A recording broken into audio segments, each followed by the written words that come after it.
You're no one. Nobody knows you, but you want to sell your expertise online or start some sort of side hustle or online business. And you see all these incredibly well-known people telling you that you can do it without an audience. You just need to use their platform.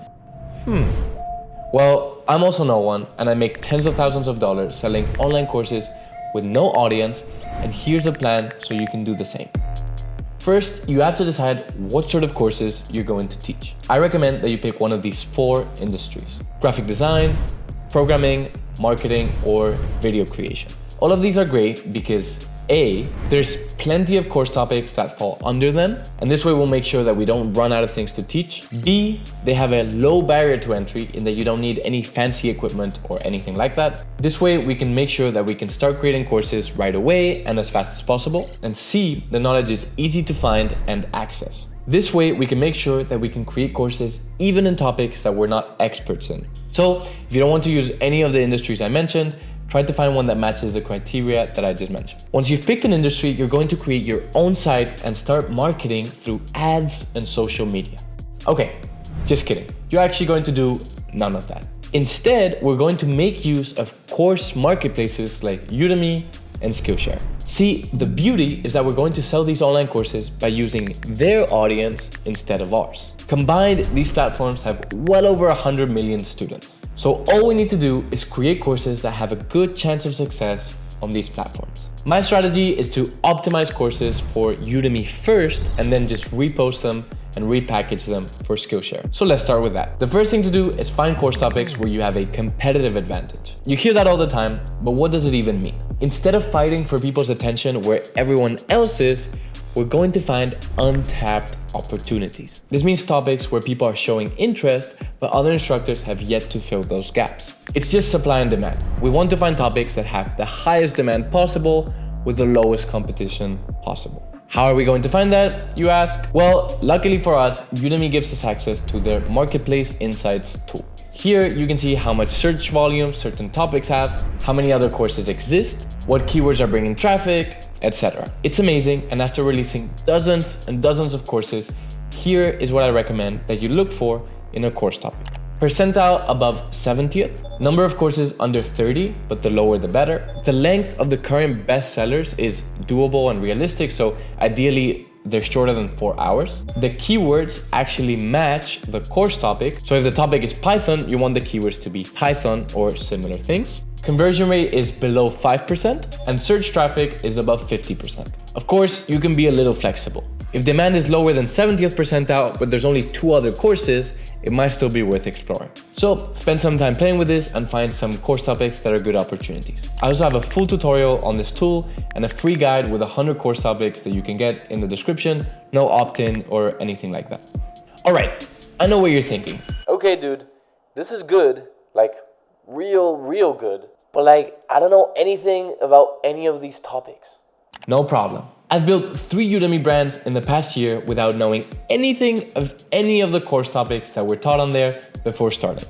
But I still managed to get plenty of best-selling courses, countless positive reviews, and was even able to sell one of those accounts for $15,000. So here's what you do. First, you have to understand this. As long as you can compile and deliver information in a way that saves people time and delivers them value, you're good. You don't need to be the #1 certified expert to teach a particular topic. So with this method, you can create courses with absolutely no audience and without even having to be an expert. Beautiful. Now let's get into how to actually create a course. Once you have a topic, you have to come up with an outline, which you can do with ChatGPT. This will help you organize your thoughts and have a sort of roadmap that you can follow as you're creating your course. When you create this outline, make sure to ask ChatGPT to tell you which lessons will be theory and which lessons will be walkthroughs. This is key because depending on what type of lessons they are, we'll approach making it in one way or another. Theory lessons are just that, theory.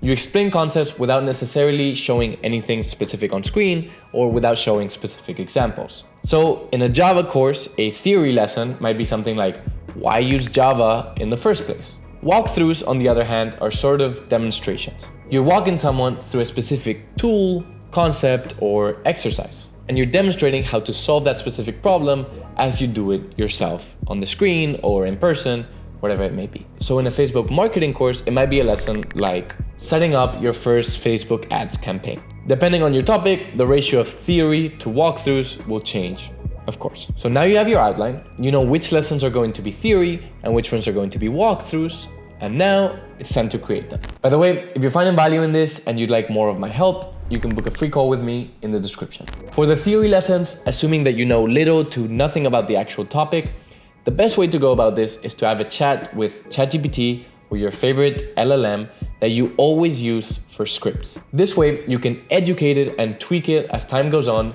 to have it match the tone that you would like in those lessons. So all you do is you literally tell it to write the script for the theory lesson that you want to record. At first, you might want to go through and edit the lessons a little bit or a lot bit until you have the chat properly trained.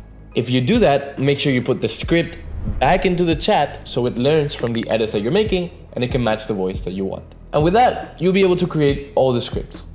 Easy. Now, when it comes to recording theory lessons, you have a few options. You can either record them speaking to the camera, like I'm doing here. So basically, you have a script or some bullet points to go off of, you deliver it to the camera, and later on, you edit it. Again, like how I'm doing here.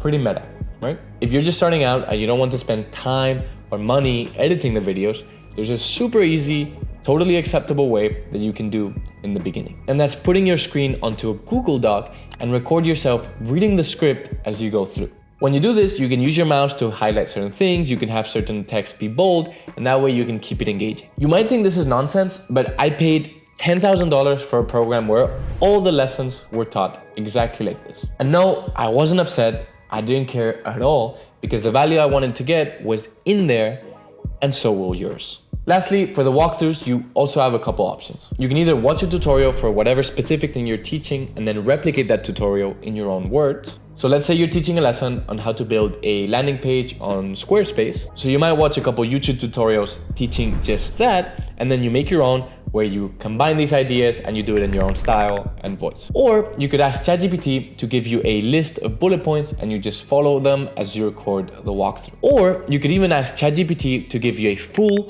word for word script, and then you'd record the script on one hand and the screen on the other. So you'd record one first and then the other and simply overlay them in editing. Okay, so now you know how to first find an industry, second, find a course topic that will give you a competitive advantage, and third, create said course without being an expert. So this is how you can be no one and still create a course. You fill a gap in the market that already exists. People are looking for this content, but not enough people are teaching it.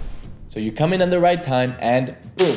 Not only that, but as time goes on, you'll be growing an audience right there on Udemy and Skillshare, and you'll be able to market to them when you want to release bigger courses in more competitive niches. Imagine you make these 3 courses, for example, Python hacking, Python game development, and Python network programming. You started with 0, no audience, but each course had around 300 and something students, and now you have over 1,000 students. Now, you can make a course in the much bigger niche of Python. This, again, is a niche where there's a lot of competition, but there's also an insane amount of demand. So suddenly, with no extra work, by simply combining these courses that you already made, and you already got your money's worth for, you suddenly have what I call a lottery ticket. And because you built a small audience on the platform, you can now use Udemy's promotional announcements to send an email to all your existing students and tell them about your new Python course. That's just an example of how you can take what you already did and get free money for it. Another thing you could do is use a completely different platform entirely. So let's say you made a course on Final Cut Pro. It's an alright topic on Udemy and it's going well for you. Now, you could hop on this site for Skillshare and see what opportunities they have on their site. It's not as fleshed out as Udemy Marketplace Insights, but they upload it periodically and it's somewhat helpful. In this case, you see that Final Cut Pro is a great opportunity on Skillshare under film and video. So now you can just repurpose the same content that you used for your Udemy course, just repost it on Skillshare, and people will find you easily because, again, there's a supply-demand discrepancy. There's more people that want it than people who are teaching it. And Skillshare is literally telling you that. So again, with no audience and without being an expert, you can start creating courses today and actually have a competitive advantage. Sounds pretty good if you ask me. If you want me to help you grow your Udemy or course business, book a free call with me in the description.